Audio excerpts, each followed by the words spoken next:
सर्वांना नमस्कार. स्वागत आहे श्रावणगंधा या आपल्या यूट्यूब चॅनलवर. कथा आवडली तर लाईक करा आणि चॅनलवर नवीन असेल तर सबस्क्राईब करा. तुझं माझं जमेना तुझ्या वाचून करमेना भाग 18. अगं बाई, तू आहेस का बाहेर? मी म्हटलं कोण दरवाजा वाजवतंय. एकदा परत दरवाजा वाजवल्यानंतर काकूने दरवाजा उघडला होता. काकूचा चेहरा बघून माया तशीच उभी राहिली. तिला आठवत होतं समोरच्या बेडिंगमधल्या मुलीचे दणक्यात झालेले 5 परतावणं, ती घरी आल्यावर तिच्या आईने उतरवलेली भाकरी, तिच्या स्वागताला जमलेले तिचे इतर नातेवाईक, त्यांच्या चेहऱ्यावरचा उसास सोडत मायाने सामान उचललं आणि घरात पाऊल ठेवलं. अगो बाई, एवढं सामान? परत नाही ना आलीस तू? नाहीतर लोक आमच्या तोंडात शेण घालायचे. आई बाबाविना असलेली पोर, तिचं कुठे लग्न लावून दिलं आणि आली लगेच 4थ्या दिवशी परत. काकूचं बोलणं मायाला ऐकवेना. काकू, यात तुमच्यासाठी पाठवलेलं सामान आहे, तिने ओठ घट्ट मिटत सांगितलं. आमच्यासाठी काय पाठवणार ते? एवढे श्रीमंत. त्या अनुला 2-2 साड्या घेतल्या आणि मला म्हणत तुमचं मानपान तुम्हीच करा. काकूने मनातील सल बोलून दाखवली. काकू, अगं माझ्यासमोर तुला आणि काकाला आहेर केला ना. माया थक्क होत म्हणाली. कसला तो आहेर? आलेल्या आहेरातील 2 खोकी दिली आम्हाला.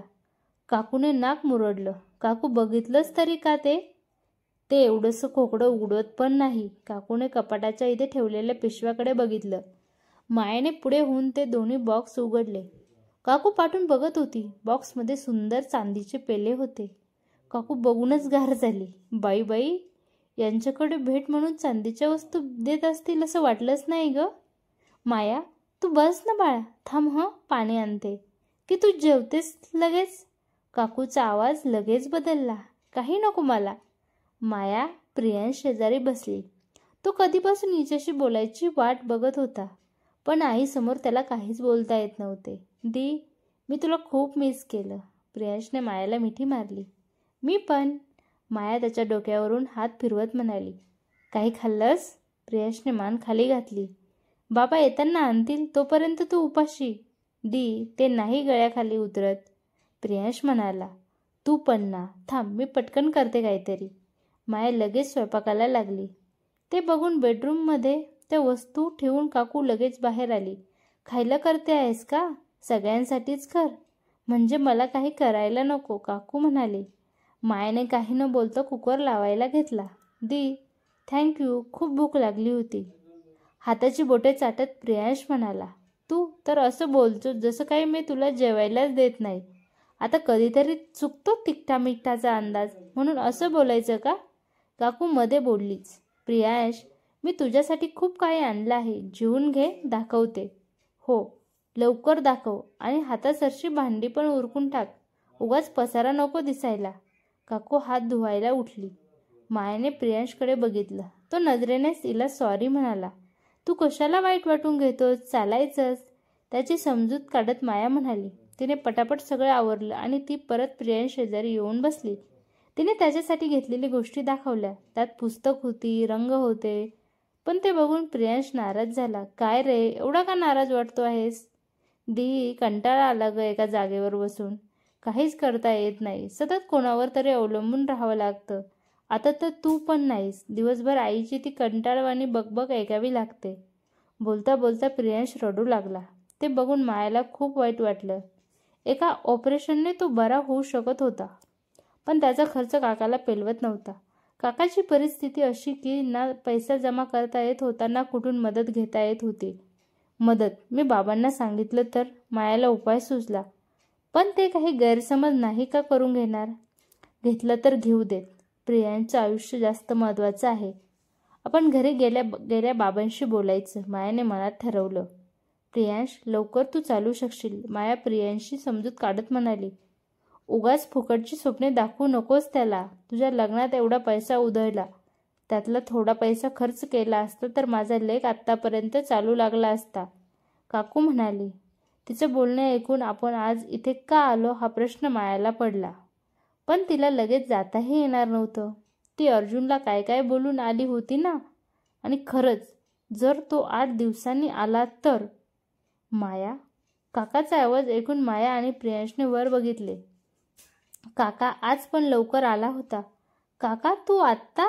अगं, मी बॉसला आधीच सांगून ठेवलं होतं, माझी पुतणी येणार आहे. ती आली की मी चाललो, काका आनंदाने बोलत होता.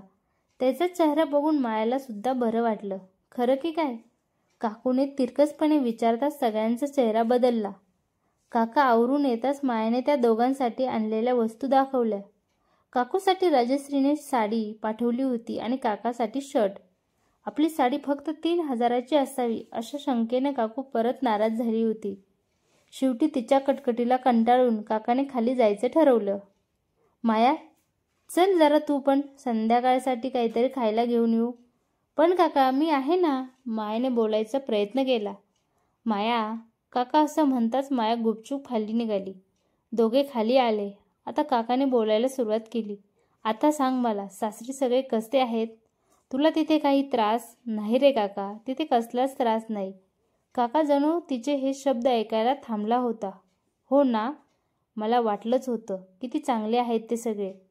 पण कसं असतं ना, खायचे दात आणि दाखवायचे दात वेगळे असू शकतात.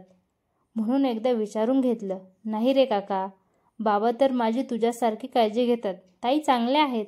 दादांशी जास्त बोलणं नाही झालं. आणि मुलं तर फारच गोड आहेत. तन्वी कौतुक करत होती.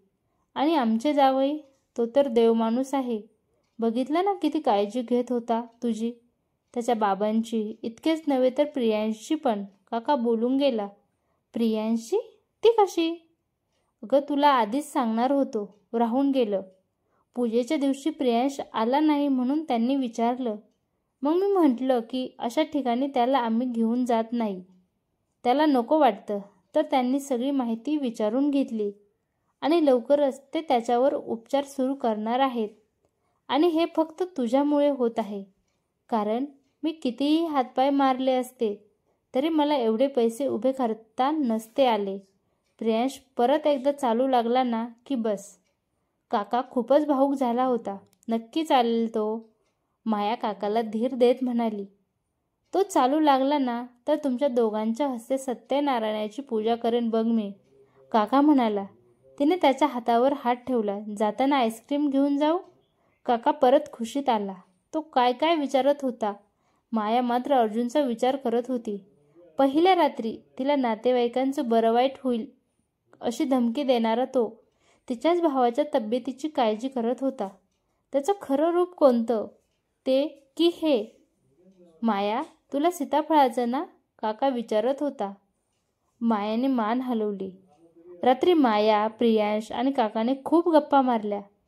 दुसऱ्या दिवशी काका ऑफिसला गेल्यावर काकूसोबत थांबायचे या विचारानेच मधूनच तिच्या मनावर सावट येत होतं. अर्जुनने तर परत साधा मेसेजही केला नव्हता. शेवटी तिने त्याचा विचार सोडला. प्रियांश, नाश्त्याला काय करू? मायाने विचारले. नूडल? इंडियन? ते मस्करी करत असताना दरवाजा वाजला. एवढ्या सकाळी कोण आलं असेल विचार करत मायाने दरवाजा उघडला. कशी वाटली कथा कमेंट करून नक्की सांगा. आवडली तर लाईक करा आणि चॅनलवर नवीन असेल तर सबस्क्राईब करा. धन्यवाद.